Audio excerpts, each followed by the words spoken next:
Yozefu Rukamba, Simoni Nyiringondo, Elizabeth Nyirambeba, abakristo b'Imena ba misiyoni ya Zaza, bose bitabye Imana ariko ibikorwa byabo birivugira.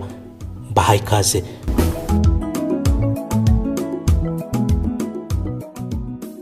Paruwasi ya Zaza yashinzwe yitwa misiyoni hari tariki ya mbere z'ukwezi kwa 11 mu 1900, hari nyuma ya misiyoni ya Save, cyabaye igikorwa cya Musenyeri Yohani Yozefu Hiriti yohereje ku ikubitiro Padiri Bariteremi na Padiri Zumbieri bajya gusuzuma ahagombaga kubakwa iyo misiyoni.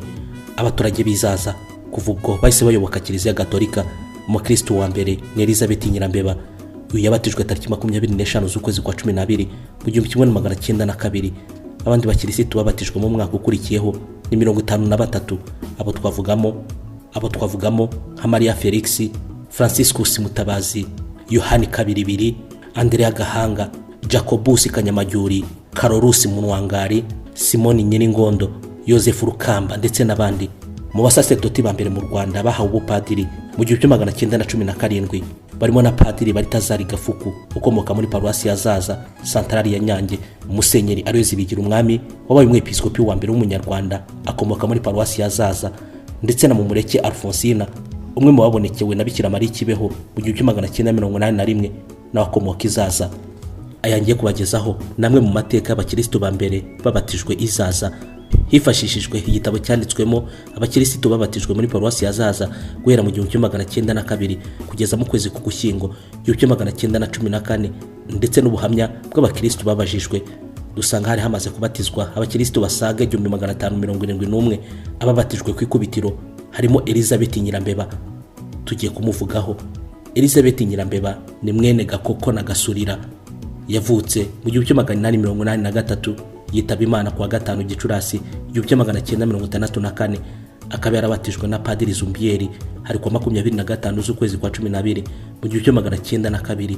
Akomezwa na Musenyeri Yohani Yozefu Hiriti kuwa 15 Ukuboza mu 1903.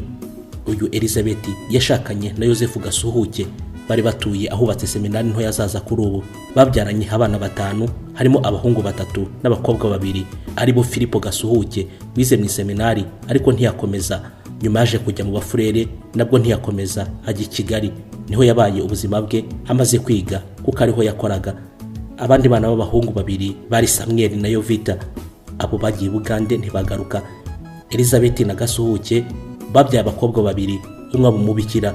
Uyu Elizabeth Nyirambeba ahora yibukirwa ku bikorwa yakoze byo kwitangira Kiliziya ndetse no kwitagatifuza. Uwa kabiri wabatijwe mu bikubitiro ni Simoni Nyiringondo, mwene Mfukuye, wavutse mu 1884, yitaba Imana kuwa 5 Kanama mu 1950.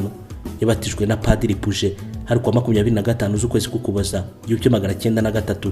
Akomezwa na Musenyeri Yohani Yozefu Hiriti hari kuwa 15 z'ukwezi kwa 12 mu 1904. Yabaye umukarani kuri misiyoni ya Zaza, nyuma yaje kuba umutware Izaza, ariko akomeza kwitangira ubutumwa bwa Kiliziya cyane, bityo bituma benshi bayoboka ubukirisitu. Uwa gatatu wabatijwe mu bikubitiro ni Yozefu Rukamba. Yozefu Rukamba ni mwene Karakawe, yavutse mu 1884, yitaba Imana kuwa 7 Kanama 1967. Yabatijwe na Padiri Puje hari kuwa 25 z'ukwezi k'Ukuboza 1903.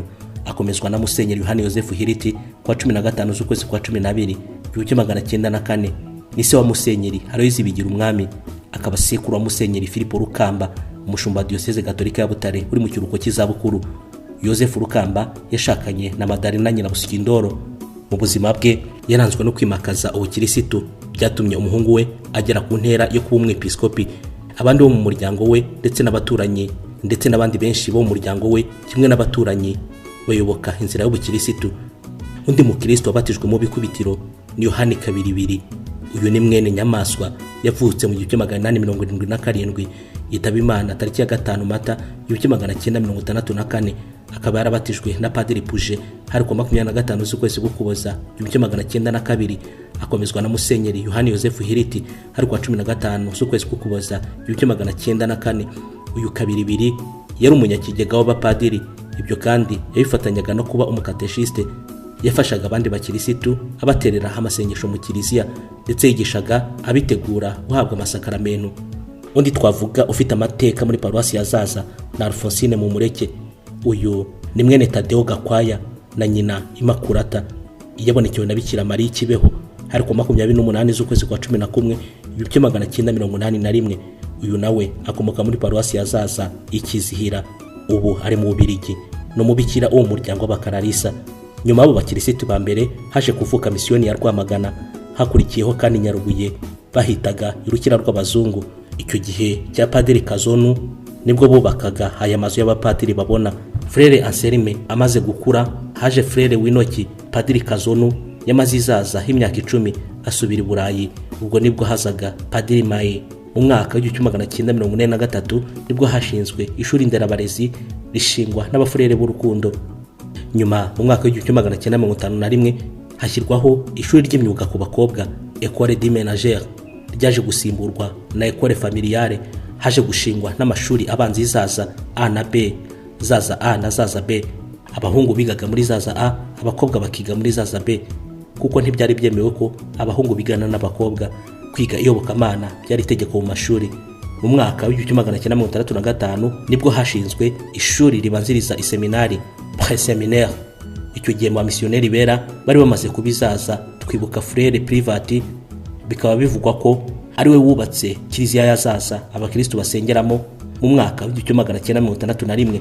We yaje akurikira abandi bapadiri nka Zombieri, Puje na Padiri Diha ndetse na Frere bitaga Manueti. Uyu bivugwa ko ari we wubatse Centre de Santé ya Zaza. Padiri Diha yari umuganga hariya ku kigo nderabuzima, ariko akaba kuri paruwasi kuko ririya vuriro ryayoborwaga na bene bikira. Iseminari ya Zaza yubatswe mu 1968. Icyo gihe nibwo misiyoni ya Kibungo yavutse. Abandi bapadiri b'abazungu bavugwa cyane Zaza ni Padiri Promotion waje avuye i Nyarubuye. Bavuga ko yubatse chapelle mu bene bikira nubwo hari hasanzwe ikigo cy'ishuri Lycée de Zaza. Uyu yaje gusimburwa na Padiri Randimateresi, Antoine Jassens na Devinki. Aba nibo bazungu bahabaye mbere yuko Zaza iyoborwa n'umupadiri w'umunyarwanda, no kuvuga umwirabura. Tumenye abapadiri bavuka Zaza duhereye ku ikubitiro. Hari Padiri Baltazar Gafuku, akaba n'umupadiri wa mbere mu Rwanda.